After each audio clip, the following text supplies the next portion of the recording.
दोस्तों चले आते हैं आज के हमारे क्लास 11th के मोस्ट इंपॉर्टेंट टॉपिक पे, समाकलन विधि से गति का पहला समीकरण जो कि है v बराबर u प्लस ए टी। ये हमारे पास गति का पहला समीकरण है जिसको हम लोग सिद्ध करने वाले हैं, जिसके लिए कुछ थ्योरी है। थ्योरी को समझना स्टार्ट करते हैं। माना कोई वस्तु एक समान त्वरण a से गतिमान है, वस्तु का प्रारंभिक वेग u है। जब समय प्रारंभिक अवस्था में शून्य था तो वस्तु का वेग u हो जाता है और t समय पश्चात वस्तु का अंतिम वेग v हो जाता है।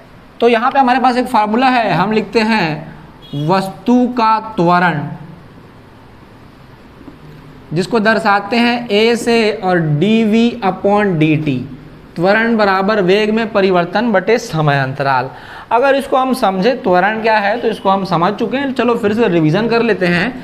ये रोड है और रोड में कोई वाहन चल रहा है तो ये रोड के हिसाब से समय और परिस्थिति के हिसाब से अपनी गति को चेंज करता है। मतलब गाड़ी में जो स्पीडोमीटर लगा होता है 40, 60, 80 लिखा होता है, ये कांटा बार बार बदलते रहता है, एक जगह पे नहीं रुका रहता।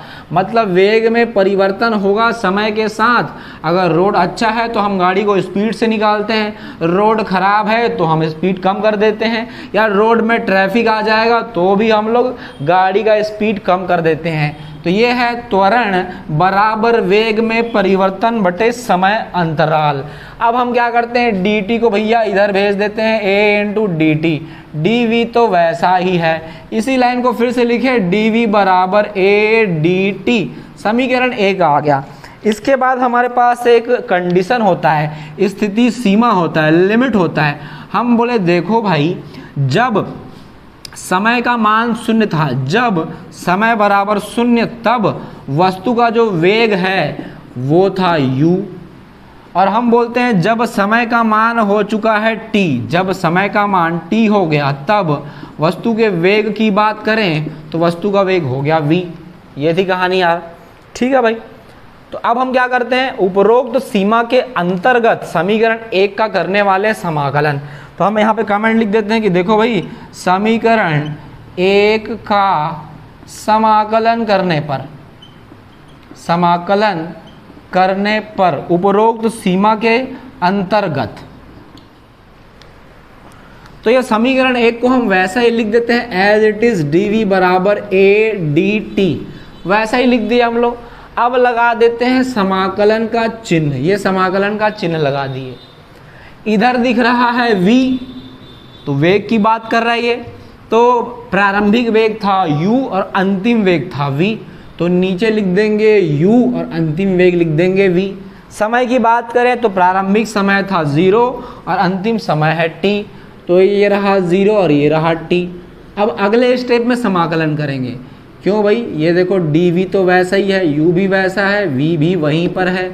अब पार्टी चल रहा है t के यहाँ, मतलब समाकलन हो रहा है t के सापेक्ष, तो a को बाहर बिठाएंगे और 0 तो वैसा ही है, t भी वैसा ही है। अब क्या करते हैं, समाकलन कर देते हैं इसका। दोस्तों यहाँ पर कुछ नहीं, मतलब अच्छा dt को लिखना भूल गए थे हम। यहाँ पर कुछ नहीं, मतलब 1 है और 1 का समाकलन निकालना है, तो पीछे देखो, पीछे दिखाई दिया v, मतलब समाकलन आ गया v। निम्न सीमा है u, ऊपरी सीमा है v। यहाँ पर a बाहर बैठा है, यहाँ कुछ नहीं, मतलब 1 होता है, और इस 1 का समाकलन पीछे देखे तो t दिखाई दिया हमको, मतलब समाकलन आ जाएगा t। निम्न सीमा 0, ऊपरी सीमा t हमारे पास आ गया। अब क्या करते हैं, सीमा को रखना है, एक एक करके लिमिट को रखना है। v के स्थान पे v रखेंगे और ऋण लगा के u रख देंगे, तो ये हो जाएगा v माइनस u। ये देखो भाई, a बाहर बैठा है, t के स्थान पे t रखेंगे और t के स्थान पे एक बार शून्य रख देंगे, तो t के स्थान पे t रखे और t के स्थान पे एक बार शून्य रख दिए। अब v माइनस u बराबर a इंटू टी, 0 तो गया, v ऋण का पक्षांतरण धन हो जाएगा और ऋण का पक्षांतरण धन हो के उधर चला जाएगा, और a t तो वहीं पर है। ये था समाकलन विधि से गति का पहला समीकरण, न्यूटन के गति का पहला समीकरण। ध्यान से देखना यहाँ पे क्या लिखा है, समीकरण शब्द लिखा है, क्योंकि आने वाली क्लास में हम लोग गति का पहला नियम देखने वाले हैं।